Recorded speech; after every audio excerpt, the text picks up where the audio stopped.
మరియు నీవు 10 తెరలతో ఒక మందిరమును చేయవలెను. నీల ధూమ్ర రక్తవర్ణములు గల పేనిన సన్నపు నారతో వాటిని చిత్రకారుని పని అయిన కెరూబులు గల వాటినిగా చేయవలెను. ప్రతి తెర పొడుగు 28 మూరలు, ప్రతి తెర వెడల్పు 4 మూరలు. ఆ తెరలన్నిటికీ ఒకటే కొలత. 5 తెరలను ఒకదానితో ఒకటి కూర్పవలెను. మిగిలిన 5 తెరలను ఒకదానితో ఒకటి కూర్పవలెను. తెరల కూర్పు చివరను మొదటి తెర అంచున నీలి నూలుతో కొలుకులను చేయవలెను. రెండవ కూర్పునందలి వెలుపలి తెర చివరను అట్లు చేయవలెను. ఒక తెరలో 10 కొలుకులను చేసి ఆ కొలుకులు ఒకదానినొకటి తగులుకొనున్నట్లు ఆ రెండవ కూర్పునందలి తెర అంచున 10 కొలుకులను చేయవలెను. మరియు 10 బంగారు గుండీలను చేసి ఆ గుండీల చేత ఆ తెరలను ఒకదానితో ఒకటి కూర్పవలెను. అది ఒకటే మందిరమగును. మరియు మందిరము పైని గుడారముగా మేక వెండ్రుకలతో తెరలు చేయవలెను. 11 తెరలను చేయవలెను. ప్రతి తెర పొడుగు 30 మూరలు, వెడల్పు 4 మూరలు. 11 తెరల కొలత ఒక్కటే. 5 తెరలను ఒకటిగాను 6 తెరలను ఒకటిగాను ఒకదానికొకటి కూర్పవలెను. 6వ తెరను గుడారపు ఎదుటి భాగమున మడవవలెను.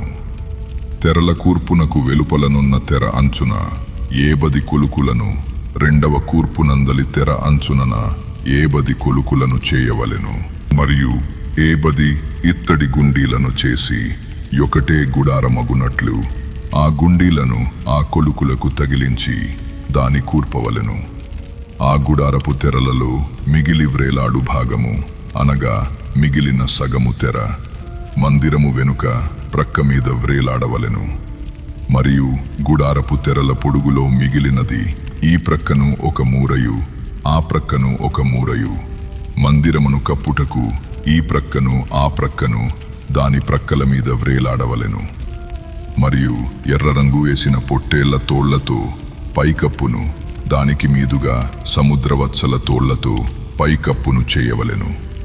మరియు మందిరమునకు తుమ్మకర్రతో నిలువు పలకలు చేయవలెను. పలక పొడుగు 10 మూరలు, పలక వెడల్తు 3 నరయుండవలెను. ప్రతి పలకలో ఒకదానికొకటి సరి అయిన 2 కుసులుండవలెను. అట్లు మందిరపు పలకలన్నిటికీ చేసి పెట్టవలెను. 20 పలకలు కుడివైపున అనగా దక్షిణ దిక్కున మందిరమునకు పలకలను చేయవలెను.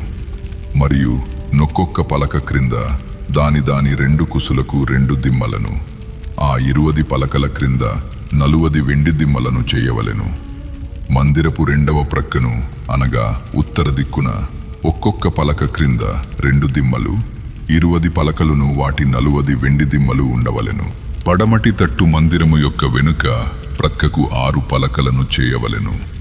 మరియు ఆ వెనుక ప్రక్కను మందిరము యొక్క మూలలకు 2 పలకలను చేయవలెను. అవి అడుగున కూర్చబడి శిఖరమున మొదటి ఉంగరము దనుక ఒకదానితో ఒకటి అతికింపబడవలెను. అట్లు ఆ రెంటికి ఉండవలెను.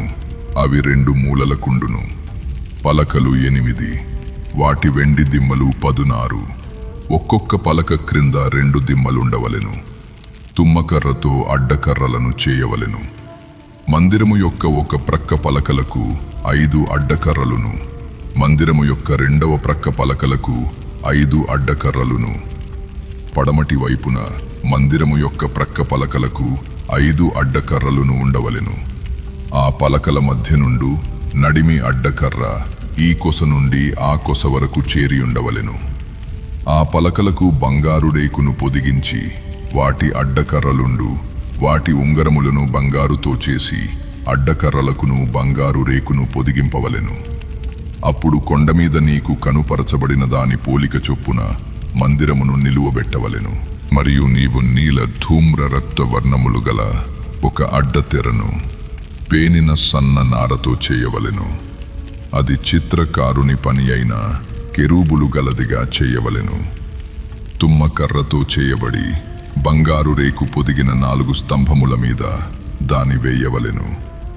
దాని వంకులు బంగారువి, వాటి దిమ్మలు వెండివి. ఆ అడ్డతెరను ఆ కొలుకుల క్రింద తగిలించి సాక్ష్యపు మందసము అడ్డతెర లోపలికి తేవలెను. ఆ అడ్డతెర పరిశుద్ధ స్థలమును అతి పరిశుద్ధ స్థలమును వేరు చేయును. అతి పరిశుద్ధ స్థలములో సాక్ష్యపు మందసము మీద కరుణాపీఠమునుంచవలెను. అడ్డతెర వెలుపల బల్లను ఆ బల్ల ఎదుట దక్షిణపు వైపుననున్న మందిరము యొక్క ఉత్తర దిక్కున దీపవృక్షమును ఉంచవలెను. మరియు నీల ధూమ్ర రక్తవర్ణములు గల పేనిన సన్న నారతో చిత్రకారుని పని అయిన తెరను గుడారపు ద్వారమునకు చేయవలెను. ఆ తెరకు 5 స్తంభములను తుమ్మకర్రతో చేసి వాటికి బంగారు రేకు పొదిగింపవలెను. వాటి వంపులు బంగారువి, వాటికి 5 ఇత్తడి దిమ్మలు పోతపోయవలెను.